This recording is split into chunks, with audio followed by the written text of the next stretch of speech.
What up, guys, and welcome back to the channel. Today we're going to do a review on the show, The Terminal List. Ray, Yeah. what's the name of that nightclub of yours again? You talking about the Boom Boom Room? Yeah, the Boom Boom Room. That's it.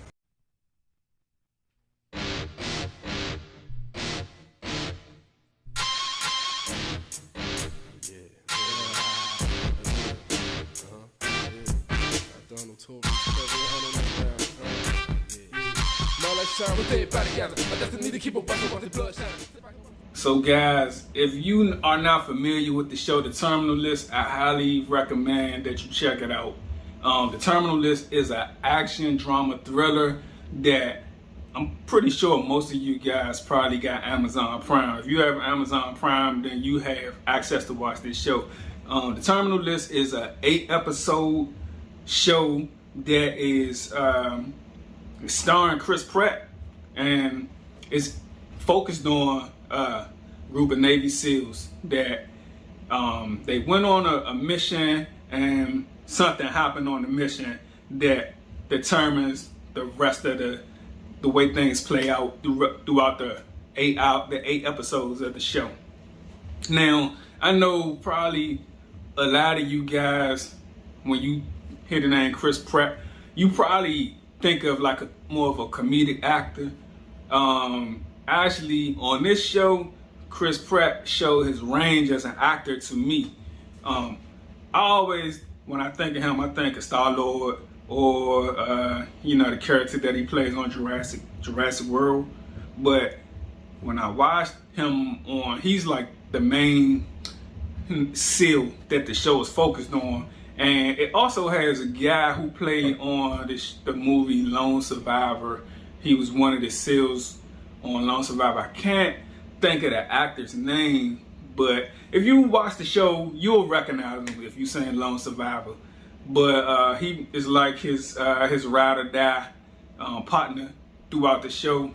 And one of the things that stood out to me about this show, that if any of you guys are into guns and firearms, this is a show that I really think you would enjoy, and especially if y'all grew up playing the game SOCOM, Navy SEALs. It brought back those type of vibes and memories to me watching this show. But yeah, I really felt like Chris Pratt did. He played the hell out of this role, and this show had pretty much all elements of, like, it's more, I wouldn't really even look at it as a show. I would look at it as like one long movie, kind of like how Stranger Things is. You know how Stranger Things is more like, instead of it being 4 seasons, you kind of look at it as like one long continuous movie. That's the vibe that I get from The Terminal List. So this show, I don't know if they are going to do a season 2, and the way it ended, I don't know if they, I guess they could. I'm trying not to give nothing away, but I do highly recommend this show to you. They have all types of, it got everything. All types of firearms, all types of, you got red dots, you got your optics, your LPVOs, you see your flashbang grenades, you see your smoke grenades, and then the storyline is good. Like, you gotta pay attention, because it's a lot going on, and trying to get, like, Chris Pratt. Something happens in the beginning in episode 1 that's going to dictate what happens throughout the rest of the show, where Chris Pratt ends up making a list of people that he want to cross off of the list. So throughout the show, he's constantly adding people to the list, he crossing people off the list, and until it get to the end. And then when they get to the end, it's gonna be a nice twist at the end that I really didn't see coming. Like most shows, movies, I could kind of predict, how how it's gonna play out. But this one had a twist at the end that I didn't see coming. But as far as the audio quality, it had a lot of scenes. It was a lot of action.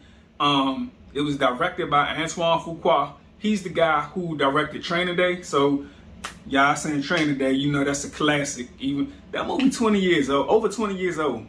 Y'all realize that movie over 20 years old? And it still holds its relevance. Like it's still, you can watch it today and it play like it was shot, you know, yesterday. But yeah, the guy who did Training Day, he's the director of this show. Yeah, so if you get a chance, check this show out. I give it a 9.5. This show had me into it.